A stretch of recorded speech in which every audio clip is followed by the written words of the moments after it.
No Brasil, o futebol começa antes do estádio. Começa na rua, na areia, nos campos improvisados, mas é dentro dos estádios que os atletas atingem seus ápices. Nas arquibancadas, os torcedores vibram em estruturas que atravessam décadas, em cidades que se reconhecem nesses espaços.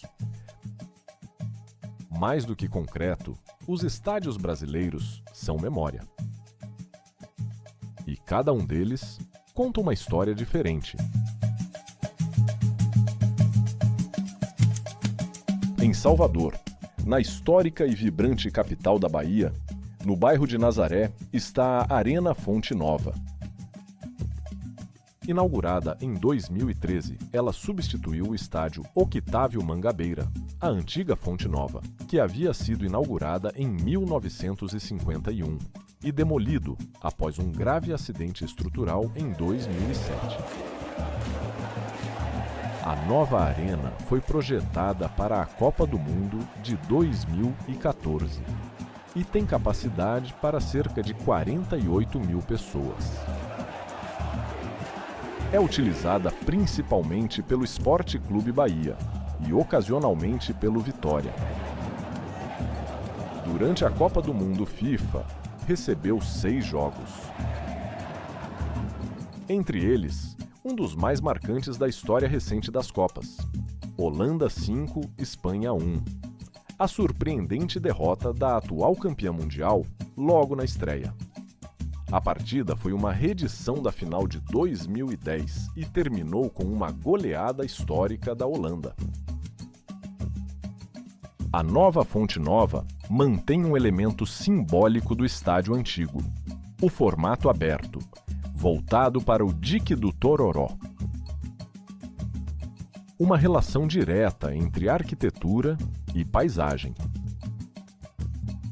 Ali já passaram nomes importantes do futebol brasileiro e grandes momentos da história do Bahia, clube bicampeão brasileiro e maior campeão baiano. E mesmo sendo moderna, a arena carrega o peso de um dos estádios mais tradicionais do país.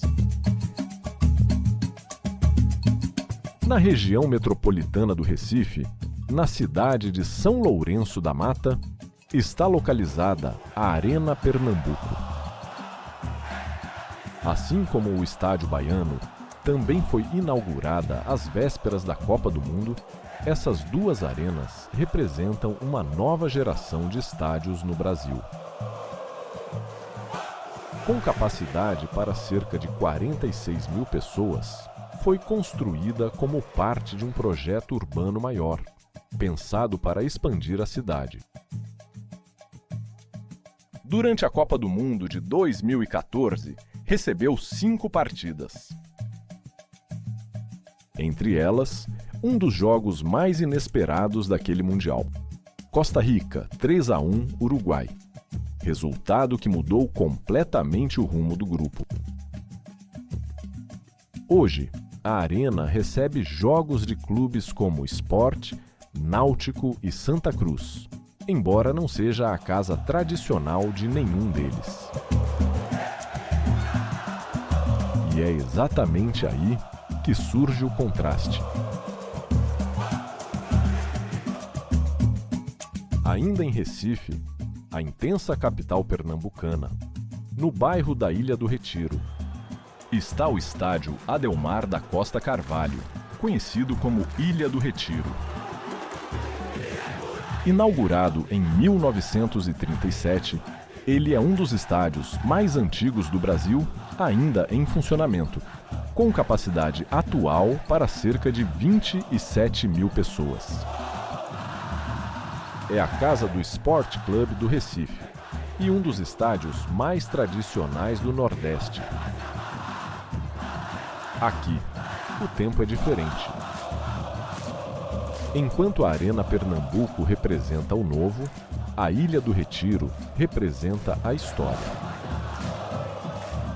Foi um dos primeiros estádios do Brasil a receber jogos noturnos e já foi palco de partidas da seleção brasileira. O estádio fica localizado dentro da sede social do Sport Club. Diferente de arenas multiuso modernas, a Ilha do Retiro faz parte de um complexo esportivo e social completo. Mais do que uma estrutura, é a identidade do povo que detém o título de maior campeão pernambucano. Já em São Luís, a capital do Maranhão, a Jamaica brasileira, no bairro Outeiro da Cruz, está o Estádio Governador João Castelo, conhecido como Castelão. Inaugurado em 1982, tem capacidade para cerca de 40 mil pessoas. É utilizado por clubes como Sampaio Corrêa, Motoclube e IAPE. É um dos principais palcos do futebol na região Norte e Nordeste e o principal estádio do estado do Maranhão. Ali, o futebol tem um caráter profundamente popular. Clássicos locais costumam reunir grandes públicos, com arquibancadas cheias e uma atmosfera intensa. O Sampaio Corrêa, clube tradicional da cidade, já levou milhares de torcedores ao estádio em campanhas históricas, especialmente em competições nacionais.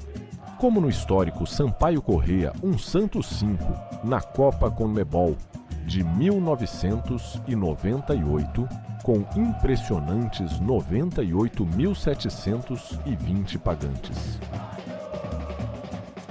O Castelão é, acima de tudo, um estádio de comunidade.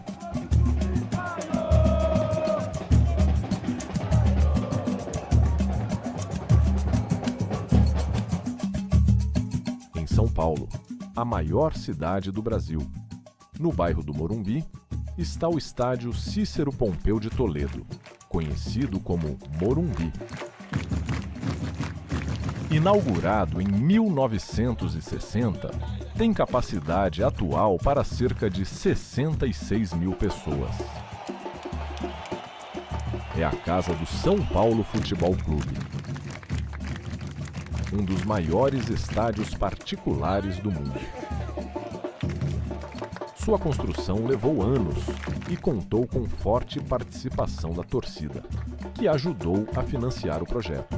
Como o clube optou por construir o estádio sem recorrer a grandes empréstimos bancários ou investidores externos, a mobilização dos torcedores foi a principal fonte de recursos.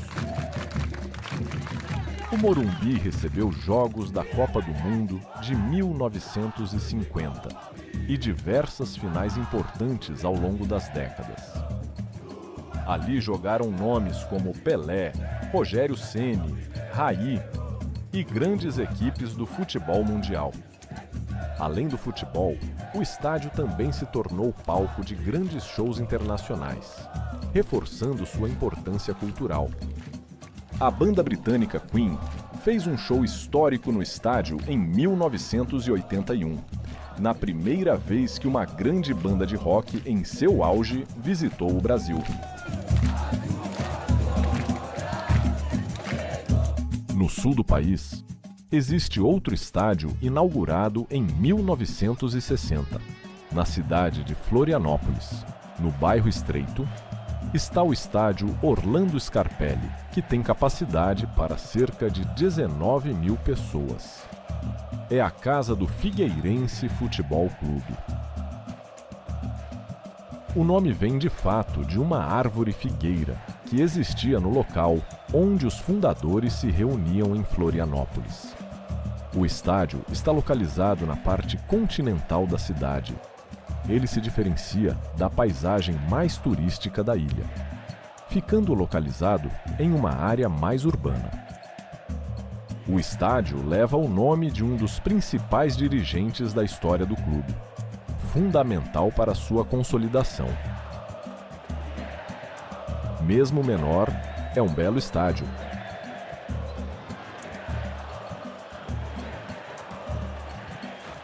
E assim, de norte a sul, os estádios brasileiros revelam mais do que futebol.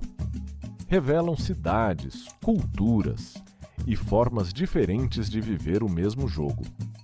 Alguns nasceram para grandes eventos, outros cresceram com o bairro, mas todos carregam histórias. Porque no Brasil, o estádio não é apenas um lugar. É onde a memória coletiva acontece. Onde o futebol deixa de ser apenas esporte e se transforma em cultura, em vivência. E visto de cima, cada um deles é palco de um país inteiro em movimento, apaixonado por um esporte.